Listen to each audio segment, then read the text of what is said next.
Welcome to the session. Topic of this session is project preparation and project selection. And you all are aware that preparation of very good project, preparation of successful project is very difficult task. Require different types of resources. They require the resources for the manpower. They require resources to conduct the sector survey, to collect the data. So different types of resources are required, and for preparing a good project, actually we need to consider different aspects, social aspects, the technical aspect, financial aspect. So from the starting of the project preparation phase, from the identification to stage to the preparation phase, the implementation phase, the appraisal phase, the evaluation phase, the monitoring, we need different types of resources. So, and the project preparation phase is the most important phase. Actually, this is the like a foundation of a building. If foundation of building is not good, there is always danger in the building. Anytime it can be fell down. So when prepare the good project, we need to prepare the very good plan. We need to prepare the very good project plan. So and actually the identification of project also is very difficult task. So we need to employ different types of the resource tools to identify, to prioritize the projects. So in this session basically we are going to discuss some of the aspects which we should consider while preparing the project, and what are the different tools which are available for selecting a good project. So we will be discussing the different aspects for the project preparation, as well as what are the different tools. There are two types of tools available. One is the numerical tools, another is non-numerical tools. So we will briefly discuss we will define the different tools available for selection of the project in this session.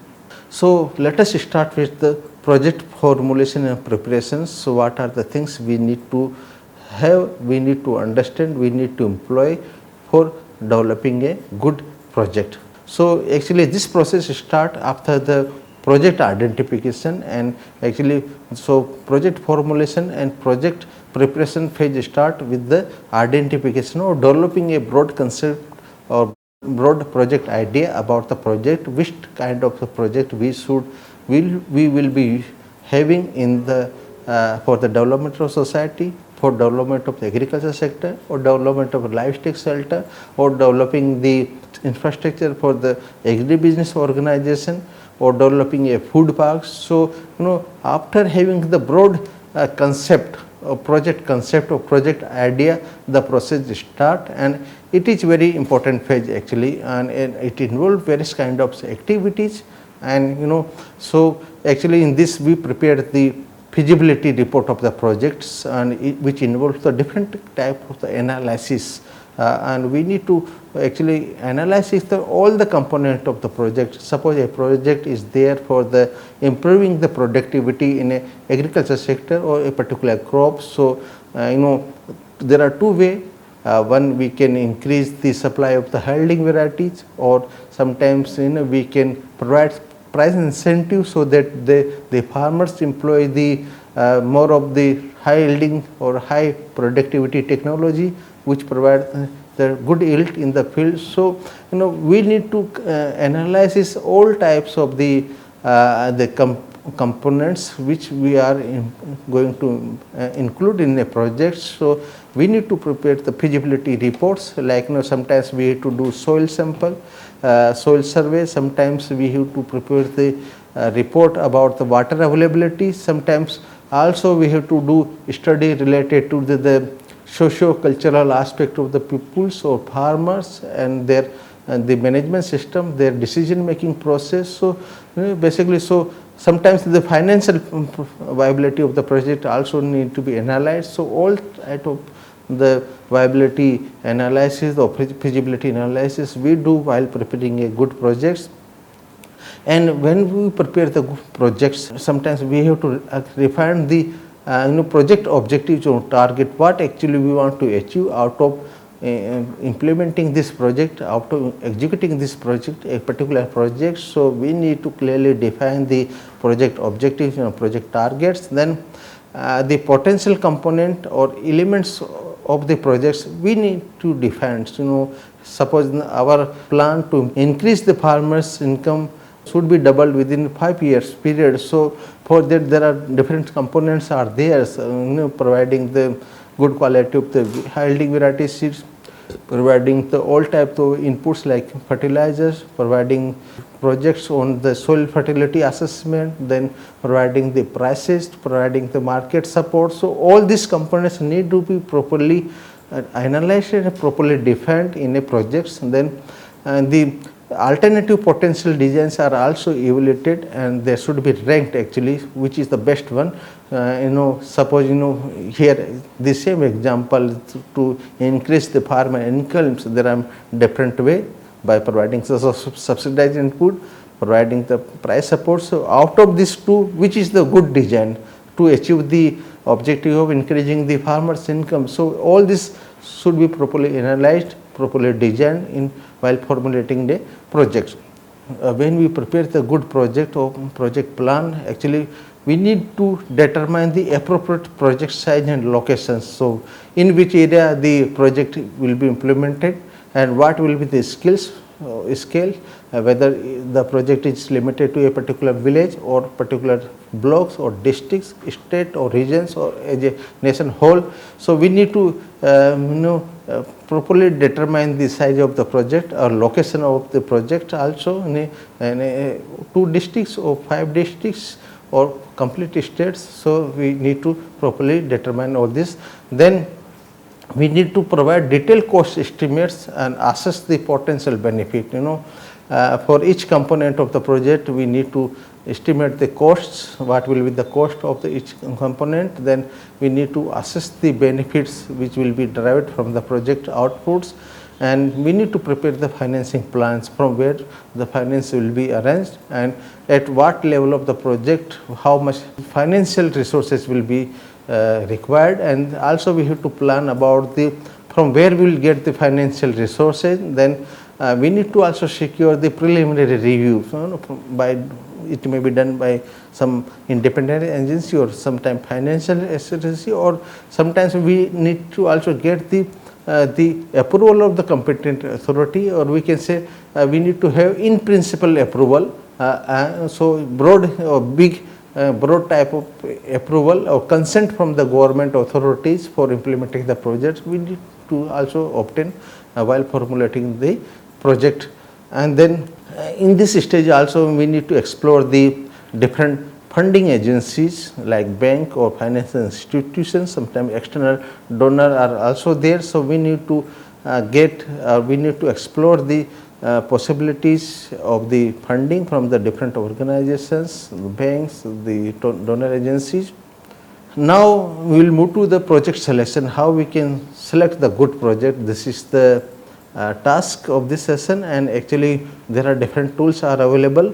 So before we go to the different tools, let us understand what is the project selection. So project selection is the process of evaluating the independent projects or group of projects and selecting some or all of them. So basically there are different projects is there, or there are a number of projects we can say which we can use the similar kind of output or objectives or goals. So out of that different project we need to select the best one, or sometimes we need to select 2 or 3, or we can prepare the list of the project based on the priorities.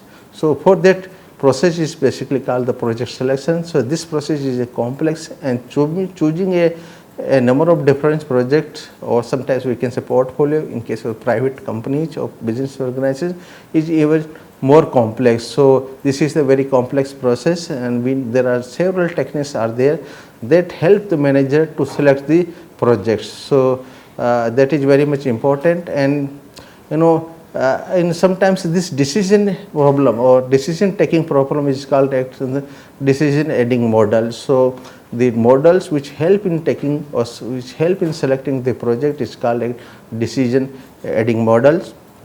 And we can define here what is the model basically. So a idealized version of the problem that result in a simplified description of the system is called the model.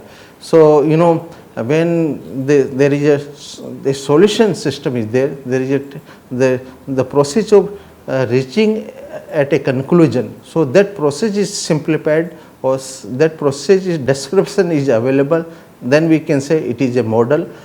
So model is basically an idealized version of the problems that results in a simplified description of this system is called as a model. So the model may be quite simple sometimes, or the model may be extremely complex sometimes, and we need to have different inputs for model.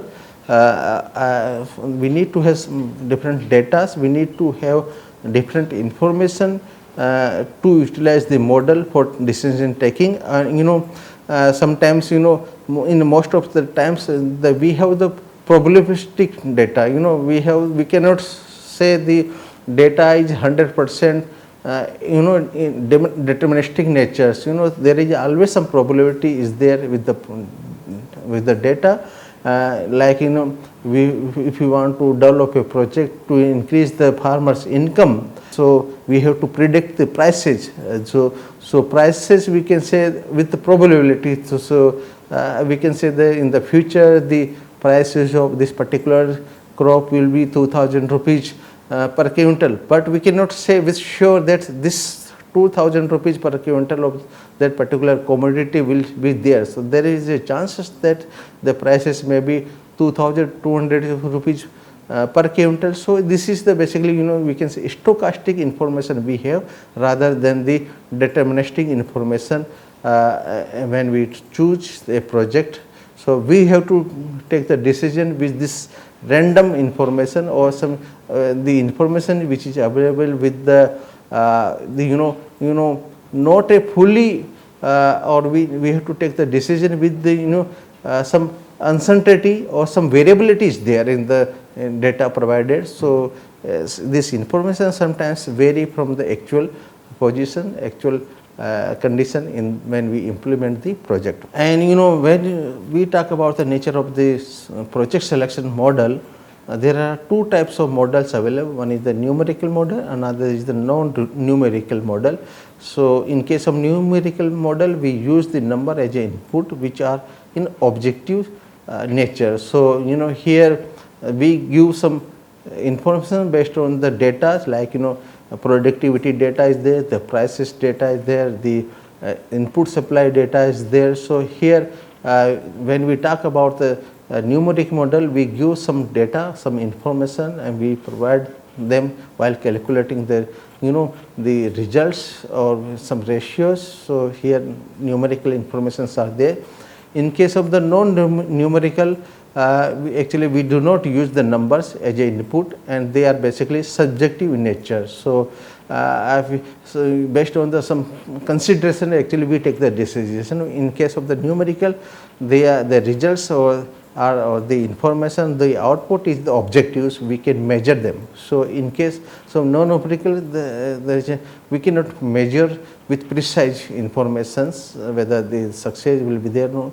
But the most important thing, the model do not make the decisions. Actually decisions made by the people actually who are involved in the decision making process. So model generally they give some idea that this particular model will be a good, this particular project will be a good, but decisions is taken by the people, the project management team, the authority, what type of project is good, which project is good for a particular area, and generally the model are only a partial representation of the reality, because we have the stochastic information. We cannot have the data of with 100% correctness. The input is not with 100% correctness. So they provide a partial representation of the reality.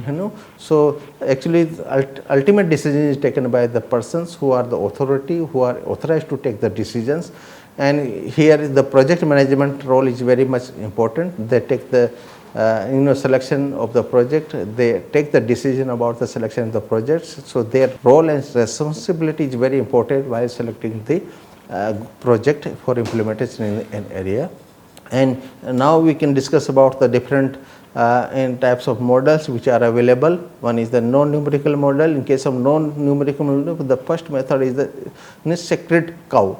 So here the senior or powerful functionary suggests some projects. So in like in an organization, the top boss say now we should work in this direction. There is opportunities coming and there is a possibility to work in this area. So they give some broad idea, or they give some undeveloped idea or for a new product, new projects. So for such project or support idea, their efforts are needed for the development of new markets actually, and development of project idea leading to further exploration. So when some top boss say or some authority say or some minister say in case of agriculture that we need to explore our desi breed for the avenue for increasing the milk production. So it is a kind of broad idea or rough idea, and then we need to further explore this idea.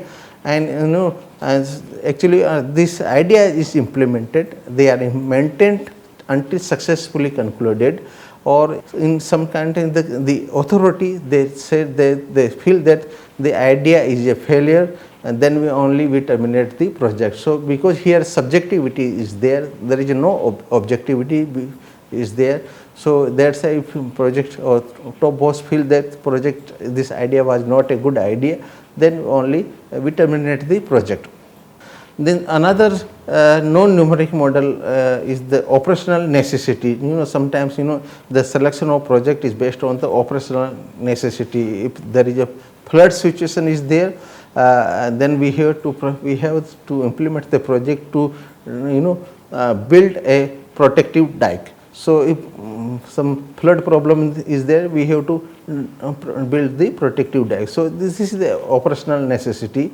So here there is no other option but to create the project, to build the projects of a particular time. Then competitive necessity is another method in case of the non-numeric model. Sometimes modernization to maintain its competitive position in the market. Suppose a firm or agribusiness firm actually they want to maintain their competitiveness in the market, so they will modernize their factory, their plant to have more efficiency, to have the quality product. So for such project actually there is not much analysis is needed. Based on their experience they can take the decisions. So many organizations or many business houses, they are generally time to time they restructure or re-strategize their activities in order to become a more competitive, or in order to create the competitive environment in the market. Then product line extension is another non-numeric methods. Here the purpose is to fill a gap or to strengthen, to remove a weak link, or to diversify their activity in a production activity, or to develop new lines, or to expand the already available activity. Like in case of dairy plant, we can say if a plant or a company is developing is dealing with the liquid milk, or they are also producing the ice cream, and in case of the winter season there is no demand for ice cream, so they think or they can create the new line of developing the milk powder from the milk available. So it is basically an extension of the activities which are being done by them, and to make them more appropriate to expand in the business. So this is another model. And then comparative benefit models is another model. Actually sometimes a number of projects could not be easily comparable, and they does not have a formal methods of selecting the projects, because we don't have any information and data. So how to select the best project in that condition when we don't have any information? Actually the selection committee of organization or a company, they feel that some project will benefit the society, institution, firm more than the other project. Even they have no precise way to define or measure the benefits. So here the selection committee, they give some ideas or they give some recommendation that this particular project will be helpful to the company, to the organization, to the institution, because there is no precise way to define the projects or to measure the benefits of the project. So based on their common understanding, the selection committee gives some recommendation. So generally what they do, they simply they analyze the whether the which kind of project is best fit with the firm's objective, with the organization objective, with the available budget also. By considering this objectives or budget or other things, they give some recommendation. Based on that we select the project. That is the basically new numerical methods of project selection. Now we'll move to the numerical model of the project selections. So there are two models are there. One is the non-discounted criteria are there, another is the discounted criteria is there. So in case of the non-discounted criteria, basically the payback method is the most commonly used method, and here in this method the time needed to recover the original investment from the net returns before depreciation, but after the paying the taxation is the payback period. So here basically decision is taken based on the criteria that when we incur some investment, so how much period is required, how many years is required to recover this investment. So this is the criteria actually used by many organizations, many firms, many agribusiness organizations. So here adoption of an investment project is as long as it pays for itself within a specified period of time. So decision is taken how much time it will take. So if you want to purchase a farm machinery in a field on agriculture field actually, so how much time the farm will take to recover the cost of the farm machineries. This is the criteria generally used, and actually this payback period method is measure the speed of the capital recovery, in how many time, how many years we will recover the money of that particular project. So rather than the profitability, so here we do not measure the profitability, how much return will get from the projects, but only what we measure the time period which required to recover the cost of the machinery, or we can say the investment in a project. So here in this method of payback method, we do not consider the time value of the money, the cost of the capital, and the cash flow over the period of time or the entire project life. We only consider only the period in which we will be able to get, or we will be able to recover the project investment. Then another non-discounted criteria is the accounting rate of return.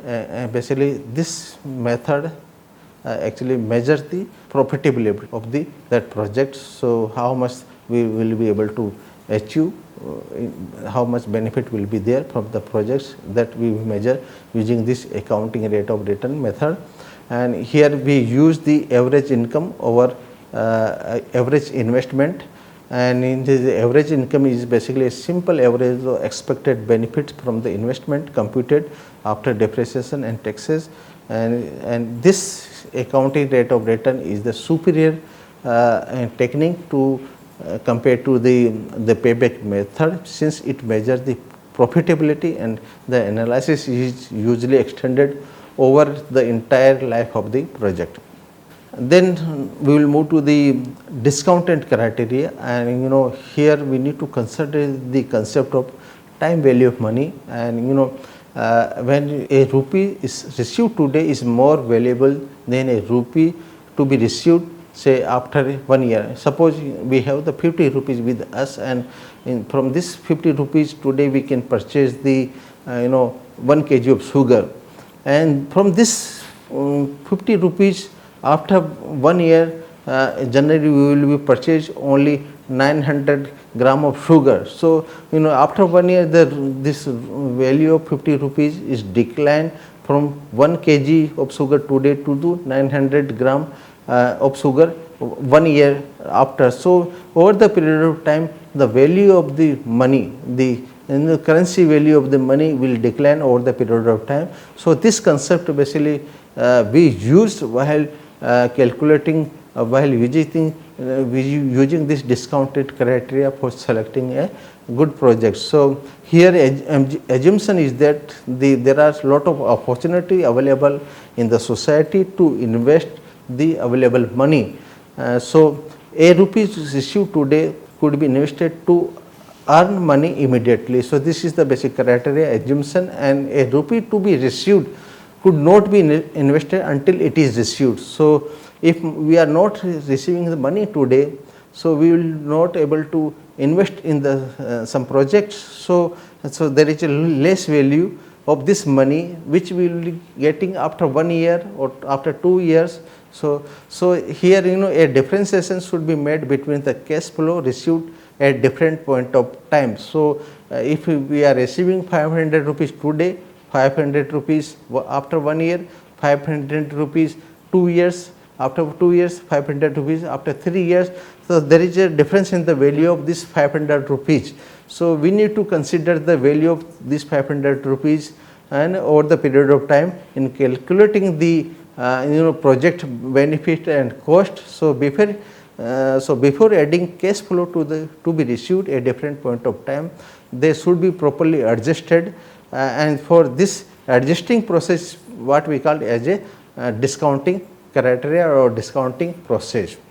So there are different criteria are there. One is the net present value method. This is the one of the criteria, and this is determined by discounting the value of investment with an appropriate interest rate over a period of time. So here what we do actually we calculate the discounted follow of the benefit of the projects or return of the projects, and then we minus the discounted investment. If the investment is for a longer period of time, then we have to calculate the discounted investment. If discounted is only for 1 year, so there is no need to have discounted investment. We simply minus this investment with the discounted cash flow. Then another method is the internal rate of return. Internal rate, basically it is the discount rate at which we make the net present value equal to 0. So actually this rate of return give us the rate of earning the benefit, rate of earning the return from a project. So rate of return should be always we can say the more than interest rate or more than the when we deposit this money in the bank, so at least it should be more than the interest rate. So rate of return should be the more than interest rate, and here basically we compare the project based on the rate of return.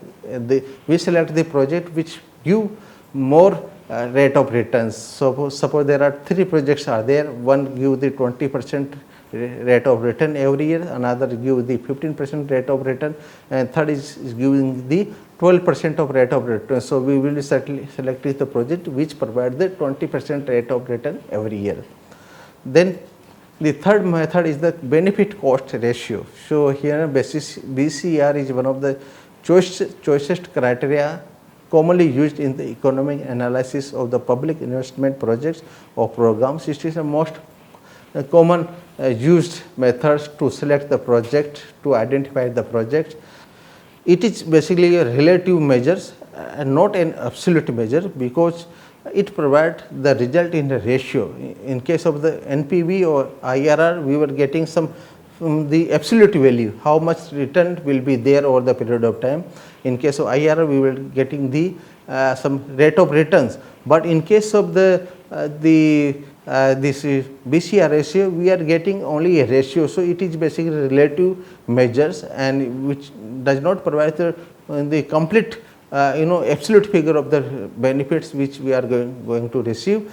And so ratio of the present worth of benefit to present worth of cost, this is the method. So here basically what we do to get the ratio, we divide the present worth of benefit to the present worth of the cost. So we get some ratio. This ratio is sensitive to the rate of discount what we are using in the formula, And but here in this session we are not discussing about the formula, we are giving simply the definition and the purpose of the different methods, different discounting criteria for selection of the model, selection of the projects. So in a decision criteria, in case of the BC ratio, accept all the project with a ratio of more than 1, or if there are 2-3 project, or we want to select only one project, in that case we select the project which is having the maximum ratio. So in case of alternative project, actually project with higher benefit cost ratio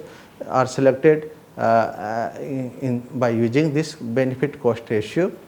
Now we can sum up this session, like we have discussed about the project preparation aspects, which are very important, which are the basically foundation of project, which is like preparing a foundation for the building. So it is very much important. So in the project preparation phase, actually we do different feasibility study, we do define the objective of the projects, and then we do different type of analysis, and particularly the design of the projects and different alternative design of the projects. Then we also take the decisions on the skills and location of the projects. Then we also estimate the cost and benefit. We prepare the financial plans, the money required for the program. We also take some preliminary approval. Then also we explore the different source of finance. And then in case of the project selection, we have discussed there are 2-3 different methods. One is the non-numerical method, another the numerical methods. In case of the numerical method, which we do not have some inputs or numerical data, they are basically of subjective in nature. In case of numerical method, we use some numerical information, numerical data. We can measure the output, so they are the objective methods of the project selection. And again, this numerical methods, there are 2 types of method. One is the undiscounted, another is the discounted measures. So in case of undiscounted, payback period and accounting rate of return, these are the 2 most commonly used methods.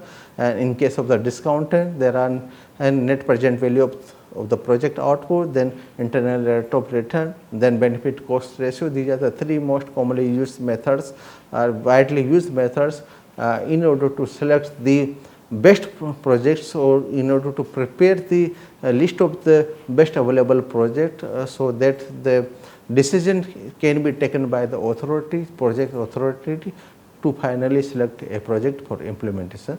Thank you very much.